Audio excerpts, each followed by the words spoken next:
दोस्तों, क्या आप अभी जीवन के सबसे बुरे दौर से गुजर रहे हैं? ऐसा लगता है कि चारों तरफ अंधेरा है, कोई रास्ता नहीं दिख रहा और जैसे ईश्वर ने भी साथ छोड़ दिया है। तथागत बुद्ध ने कहा है कि जब अंधेरा सबसे घना हो तो समझ लो कि सवेरा बहुत करीब है। जिसे आप अपनी बर्बादी समझ रहे हैं वो वास्तव में आपके निर्माण की शुरुआत है। आज का ये वीडियो आपके जीने का नजरिया हमेशा के लिए बदल देगा। नमो बुद्धाय, स्वागत है आपका। हम अक्सर कहते हैं कि जो होता है अच्छे के लिए होता है, लेकिन जब व्यापार डूबता है, जब रिश्ता टूटता है, जब कोई अपना साथ छोड़ता है, तब इसमें क्या अच्छा होता है? क्या यह सिर्फ दिलासा देने वाली बातें हैं या इसके पीछे कोई गहरा रहस्य छिपा है? आज बुद्ध की एक प्राचीन वाणी से हम इसी सत्य को जानेंगे।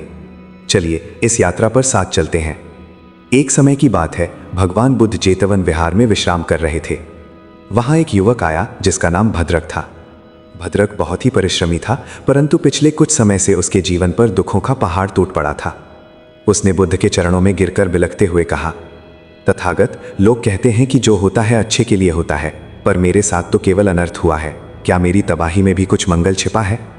बुद्ध ने अपनी करुणा भरी आंखें खोली और मंद मुस्कान के साथ कहा, भद्रक, क्या तुमने कभी उस मूर्तिकार को देखा है जो एक साधारण पत्थर से सुंदर प्रतिमा बनाता है? भद्रक ने सिर हिलाया। बुद्ध बोले, जब मूर्तिकार पत्थर पर पहली छेनी मारता है तो पत्थर को असहनीय दर्द होता होगा। उसे लगता होगा कि मूर्तिकार उसका शत्रु है। पर भद्रक, यदि वो मूर्तिकार प्रहार ना करे तो क्या वो पत्थर कभी मंदिर की शोभा बन सकता है? नहीं। जिसे पत्थर विनाश समझ रहा था वो वास्तव में उसका निखरना था। बुद्ध ने आगे समझाया, भद्रक, मनुष्य का अहंकार एक कठोर आवरण की तरह है। जब तक वो टूटता नहीं, भीतर की दिव्य ज्योति बाहर नहीं आती। कभी कभी प्रकृति हमें जानबूझकर उन परिस्थितियों में डालती है जहां हमारा सब कुछ छिन जाता है, ताकि हम अपनी असली शक्ति को पहचान सके।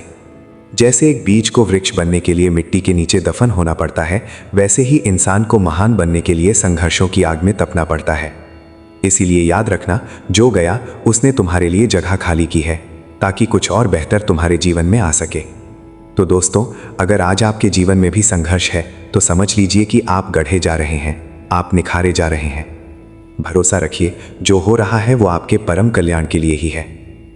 याद रखना, लोहा जब तक आग की भट्टी में नहीं तपता तब तक वो औजार नहीं बनता। हीरा जब तक रगड़ा नहीं जाता तब तक वो चमकता नहीं। और तुम जब तक टूटोगे नहीं तब तक तुम्हें पता ही नहीं चलेगा कि तुम कितने टुकड़ों को जोड़कर फिर से खड़े होने की ताकत रखते हो। जिसे तुम बुरा वक्त कहते हो, बुद्ध उसे तपस्या कहते हैं। ये वक्त तुम्हें हराने नहीं, तुम्हें ये बताने आया है कि तुम अपनी सोच से कहीं ज्यादा ताकतवर हो। गिरना तुम्हारी कमजोरी नहीं है, लेकिन गिरकर भगवान को कोसना तुम्हारी हार है।